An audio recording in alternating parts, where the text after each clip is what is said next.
عمار ابن یاسر کے بارے میں یہ حدیث اتنی سخت حدیث ہے کہ شیخ زبیر زئی رحمہ اللہ تعالیٰ کہا کرتے تھے علی بھائی جب میں یہ حدیث پڑھتا ہوں نا میں کانپ اٹھتا ہوں کہ میں اس کی تعویل کیا بیان کروں. مسجد نبوی کی تعمیر کا موقع تھا یا خندق کا موقع تھا. بخاری مسلم کے الفاظ ہیں اور بخاری کا میں جو طریق پڑھ رہا ہوں 2812 انٹرنیشنل نمبر کے مطابق اسلام 360 میں بھی آپ دیکھ لیں 447. باقی اصحاب ایک ایک پتھر اٹھا کے لا رہے ہیں. اے پتھر تو اڈے لے نہیں اٹا وڈے وڈے وٹے. اور عمار ابن یاسر عمر اس وقت ان کی تقریباً 60 سال کے قریب تھی. 2 پتھر اٹھائے میں اتنا جوش مسجد نبوی کی تعمیر میں. نبی الاسلام نے دیکھا بڑا پیار آیا. اب دیکھیں نبی الاسلام کی کیفیت کیا ہوگی جن کو یہ بتایا جائے کہ آپ کے بعد اس کے ساتھ یہ ہونا ہے اس کے ساتھ یہ ہونا ہے. میں کہتا ہوں ہمیں اگر پتہ چل جائے اپنی زندگی میں کہ میرے فلاں فلاں کے ساتھ یہ ہونا ہے اس کی کیا حالت ہوگی. نبی الاسلام نے اپنے مبارک ہاتھوں سے عمار ابن یاسر کے جسم سے داڑھی سے مٹی جھاڑی.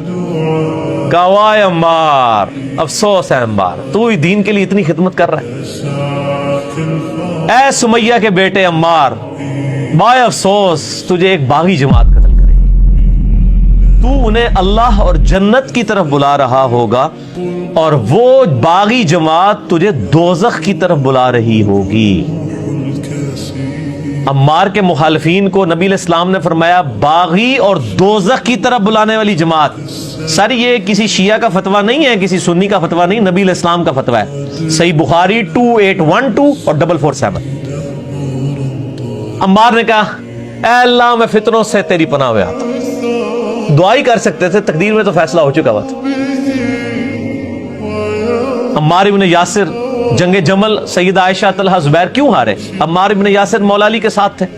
جب کوئی مولا علی کو کے ساتھ عمار ابن یاسر کو دیکھتا تھا کہتے نا نا نا نا نا اس کے بارے میں تو نبی نے فرمایا ہوا ہے اسے باغی جماعت قتل کرے گی پیچھے ہٹ جاؤ.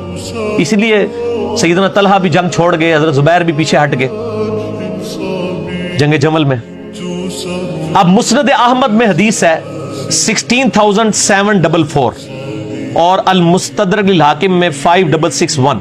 سلسلۃ الصحیحہ شیخ البانی کے 2008 ہے. امام ذہبی اور امام حاکم نے بھی اس حدیث کو صحیح کہا کہ ایک صلح حدیبیہ کا صحابی تھا ابو الغادیہ. مسند احمد میں ایک چیپٹر ہے مسند ابی الغادیہ وہی آپ کھول کے پڑھ لیں. اس کے ہاتھوں عمار ابن یاسر شہید ہو گئے. وہ حضرت معاویہ کی طرف سے آیا تھا اور یہ حضرت علی کی طرف سے. بعد میں پوری زندگی ابو الغادیہ روتے تھے کہ نبی علیہ السلام نے فرمایا تھا کہ عمار کا قاتل اور مال لوٹنے والا دوزخ میں ہے اور عمار کو وہ باغی جماعت قتل کرے گی کہ عمار ان کو جنت اور اللہ کی طرف بلائے گا اور وہ جماعت عمار کو دوزخ کی طرف بلائے گی وَلِعَوْذُ بِاللَّهِ تَعَالَى. اور اس پہ شیخ البانی نے پھر بڑے کومنٹس کیے ہیں بڑے سخت کومنٹس کیے ہیں. آج وہ انہیں ٹائم نہیں میں اس کو ڈسکس کروں. آپ 5B ریسرچ پیپر پڑھ لیں آپ کو یہ ساری حدیثیں مل جائیں گی.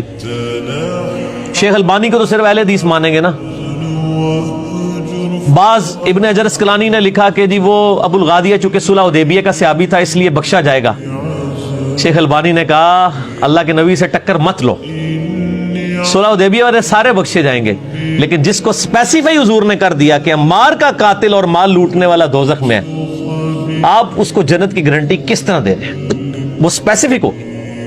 تو شیخ البانی نے بڑی جرت کی ہے.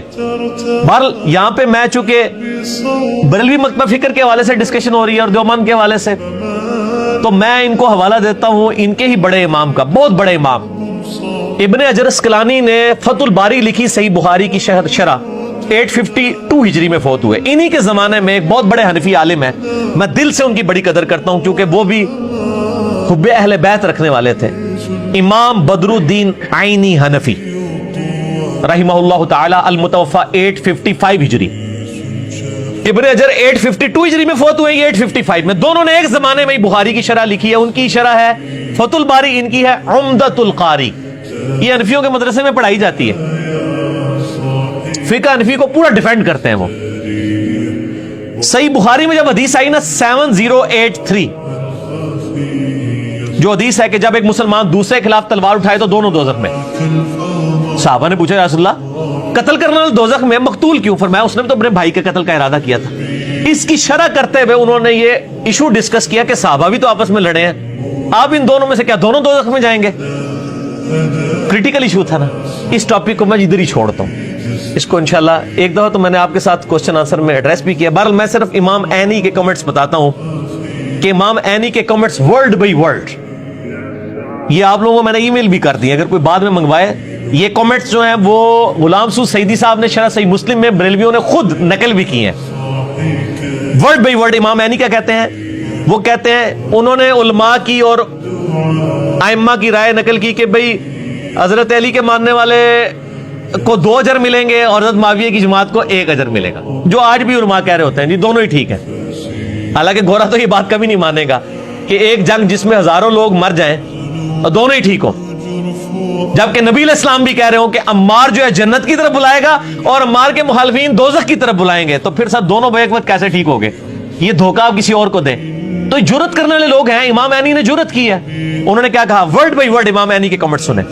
میں کہتا ہوں کہ حضرت معاویہ کی خطا کو اجتہادی کیسے کہہ دیا جائے جبکہ ان کے اجتہاد پر کیا دلیل ہے؟ حالانکہ ان کو یہ حدیث پہنچ چکی تھی کہ عمار کو ایک باغی جماعت قتل کرے گی اور عمار کو حضرت معاویہ کے گروہ نے شہید کیا تھا. کیا حضرت معاویہ اس پہ راضی نہیں ہے کہ اللہ تعالیٰ ان کو برابر چھوڑ دے بجائے اس کے کہ وہ 1 اجر کی امید رکھتے ہوں؟ یہ جناب امام عینی کے کمنٹس ہیں. امام عینی وہ ہے کہ حنفی شاید وضو کر کے ان کا نام لیں، بہت بڑے بزرگ ہیں، 855 ہجری میں فوت ہوئے. تو وہ کیا کہہ رہے ہیں کہ حضرت معاویہ اس پہ کیوں نہیں خوش ہوتے کہ اللہ تعالیٰ ان کو صحابی ہونے کی وجہ سے چھوڑ دے بجائے کہ آپ ان کو کہہ رہے ہیں 1 اجر ملے گا. کہ جب ان کو یہ حدیث بھی بعد میں پتا چلا، یہ ان حدیثوں میں آتا ہے مسند احمد میں کہ بعد میں لوگوں نے آ کے بتایا بھی کہ یہ کیا ہو گیا، تو انہوں نے پھر اپنی غلطی کی تعویل کی. انہوں نے کہا علی کیوں لے کے آیا تھا عمار کو ساتھ؟ نہ لے کے آتا تو نہ شہید ہوتا. پھر حضرت علی کو بھی غصہ آیا جب بات پہنچی. حضرت علی نے کہا کہ پھر معاویہ کو کہو کہ پھر حمزہ کا قاتل نبی علیہ السلام تھے، نہ لے کے جاتے تو نہ حمزہ قتل ہوتا. تو کہہ رہے کہ میں عمار کا قاتل ہوں، تو پھر حمزہ کے قاتل نبی علیہ السلام تھے کہ غزوہ احد میں ساتھ لے کے گئے. یعنی وہ بات اس کے اوپر تمام فقہاء نے لکھا ہے کہ پہلا شخص اس امت میں جس نے اپنی واضح غلطی کی غلط تعویل کی ہے وہ حضرت معاویہ رضی اللہ تعالیٰ عنہ ہے کہ انہوں نے حضرت عمار کے قتل کی اتنی غلط تعویل کی. بس میں اتنی کمنٹس کے اوپر رہتا ہوں، میں پارلیمانی زبان سے آگے نہیں جانا چاہتا.